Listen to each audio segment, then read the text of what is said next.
Let's take a look at one way we can apply the Poisson distribution to a randomly or naturally occurring event, looking at just a very, very simple scenario and then building a very small Excel-based simulation of that scenario. So let's imagine a manager of a one-lane toll on a highway.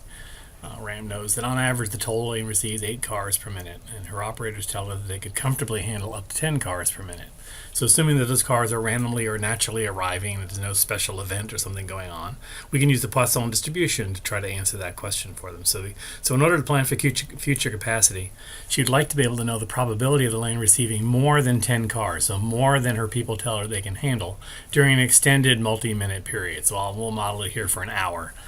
You'd have to talk to her about what she's specifically looking for in terms of those requirements. So we can have an Excel, if I can get there, I think an Excel spreadsheet do that for us.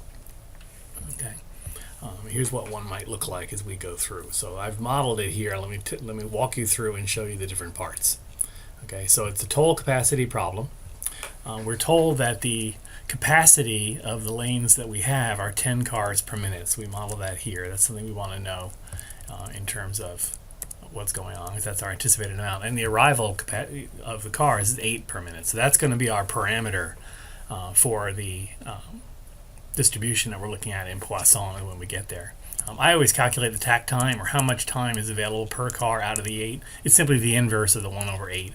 And in the future, when you get into the exponential distribution and try to model the expectation of how far apart will the cars actually arrive, you'll need that distribution and that parameter. But for today, I just put it there out of habit. And typically, to answer the manager's question, what I want to know is how many cars end up waiting in line at any given time in the queue. So the issue isn't are they getting through the toll, but how long is the line? So if we get more cars than we can handle, we start to build up a queue, and the question becomes how long is that queue at its max length throughout the hour, but also its average length as we go through. And I'll come back to those after we've got some data.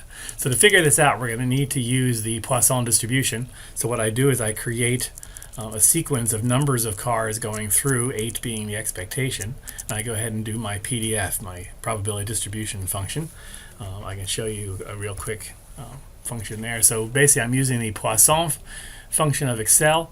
This one is looking at the probability that I will have 0 cars arrive during a period when I have 8 as my expectation. And again, the false is the PDF, true would be the CDF as I go through. So the probability, if I expect 8 cars per minute, the probability of seeing no cars per minute is only 0.03%. Very, very small percentage. It's probably not going to happen on a regular basis. And I work that number down the page as I go. So again, the probability peaks at the expected value of 8. There's about a 14% chance in any given minute that I'm going to see 8 cars arrive, and that's consistent with the parameter I was given. The next column over, I'm simply doing the continuous distribution function, so I know the cumulative value of what's going on. So each cell here is simply the cumulative value before it plus the new value for that row. That's pretty simple to calculate. Or I could have used the Poisson function again, and rather than saying false, I could have said true. This next function, if you're not familiar with the Excel lookup function, I need to have a 0 at the front of my line, so I'm eventually going to want to look up numbers here based on random assignments. So the CDF lookup is just a standard thing I have to do to make that work. The actual values other than that top 0 are the ones from the column before. So I take the CDF, take the entire column, and I move it over into the CDF lookup. And when I show you a lookup, that will explain why. But the Excel is going to be looking up values between 0 and a random number that I generate. And if there's no 0 in the list, I simply get an error. So this is a unique requirement of Excel to make the lookup function work. So I'm going to come back over here. When you're creating your PDFs and CDFs, what you want to do is come down to the bottom and make sure the last entry is in fact a 1. If you don't have a 1 there, then again you're missing values on the high side. So my random number generator could create a value arbitrarily close to 1. So in this case, the probability of getting 29 or 30 values is close to 1. And I'm assuming there's some rounding going on in Excel that those values are not identical. But since the PDF probabilities are times 10 to the minus 9, it's simply not showing up. They are in fact distinct, but I'm close enough to 1 that I will risk it. So you'll often do that when you have a distribution. Go ahead and set up your PDF, CDF columns for the distribution that you're looking at. Try to make sure that CDF adds up to 1. And if you're going to use an Excel lookup, go ahead and add that extra column going through, and we'll see that in a minute. So that's just the raw data basis for understanding my distribution as I go through. And starting in column F, I'm going to create the actual simulation that I want to do from trial 0 down through trial 60, as I could have said perhaps. Any number of values, but I decided to take 60 rows. So for each trial, I generate a random number using the standard Excel random number generator. I have to generate a random number for each trial to make sure that I'm truly randomizing my events. If you understand discrete event simulation, which basically what I'm doing on a very, very simple basis, I have to randomize each assignment. So for each minute that I want to model, I'm going to take a random number and I'm going to use it to determine how many cars arrived. I know that 8 is my expected arrival, but I want to know how many actually arrived in my hypothetical minute. So I'm going to take the lookup function there is the one I'm going to need. So if you're not familiar with the lookup function, you want to take a look at it because it's very, very valuable when you're dealing with CDF lists as you go through. So this lookup says take the random number generated, in this case 0.404, and look for that value in the D column, 9 to 39. So it's going to look here in this D column, and it's going to start at the 0 and it's going to go up. So because this is a CDF, the numbers in fact do ascend. It finds the first number greater than the one that it's looking at, in this case 452, and takes the row before it. So 313 is the value I'm looking up. What's the largest value in the list that's smaller than the value that I started with? So 313 is the biggest value in the list that's smaller than 0.404. And then the last parameter says, once I find the value I want in column D, take the value from that row that is over here in column A. So my 404 maps to the 313, so I'm going to pick up that 7. So if I clear this so I can see it, I end up with 7 arrivals. So picking a random number allows me to know the arrivals I'm going to generate. So here the random number generated is 948. 948 comes way down here. And 0.936 down here is the largest value in the list, smaller than that generation, so we grabbed 13. So the random number each time allows me to come against the distribution, and the distribution of arrivals will be according to the Poisson distribution with arrivals of 8, because that's the table that I built. So in column H, I'm basically simulating 60 times the arrivals of cars in that given minute. So notice that sometimes it's 8, sometimes it's not, because 8 is just the expected value as a parameter of the Poisson distribution. I'm going to be plus and minus that on either side as I go. And then for the sake of answering the manager's question, I have to have this concept of a queue.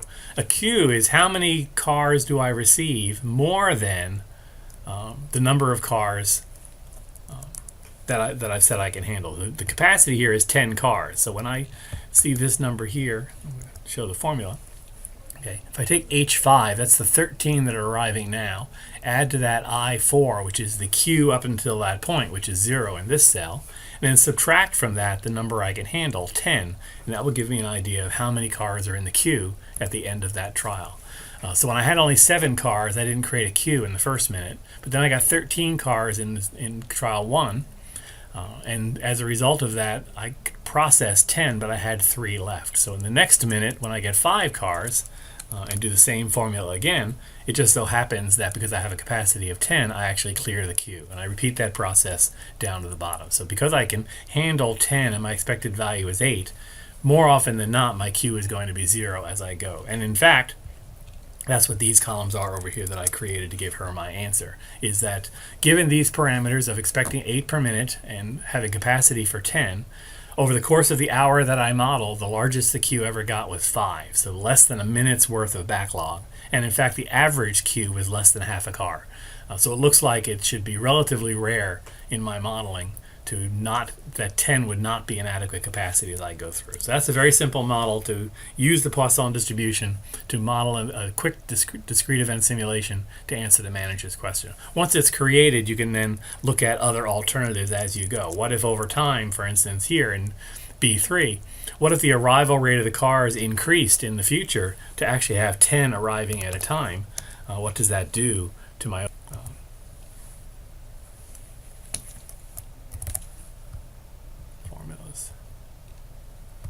calculation? We'll go with automatic, and there we go. Okay. So with 10 cars per minute arriving, I end up with a max queue of 7, and now on average I have two plus cars in the queue. Since the takt time is very, very small, They're not waiting long. 2 cars get through the queue quite quickly as I go through. But the queue does enlarge. Suppose I had 12 arrivals per minute. Wow, now I've got more arrivals per minute on average than I have capacity for. So I max out. My queue ends up being 104 cars waiting with an average wait time of 51. So my model is very sensitive to the number of cars that are arriving as I go through. I really want it to be 8. How about if I only had capacity for 8? I'd be back to a measly performance. But if I increase my performance to 12, my max queue goes down to 2 and my average is even lower. What if I can process 14 cars? I end up with no cars in the queue. So if I simply have a capacity of 14 cars per minute with 8 arriving, I would never have a queue. So from an engineering standpoint, increasing the capacity of the system is a good idea for eliminating the queue. The cost associated with doing that is probably prohibitive. From a political or economic or social perspective, I'm probably not going to do that. That if the manager feels they can justify a design that can handle 10 cars per minute, it looks like at just over half a car in the queue on average, that's a reasonable assumption that any money spent improving the queue beyond this point would probably be considered wasted by many of the stakeholders.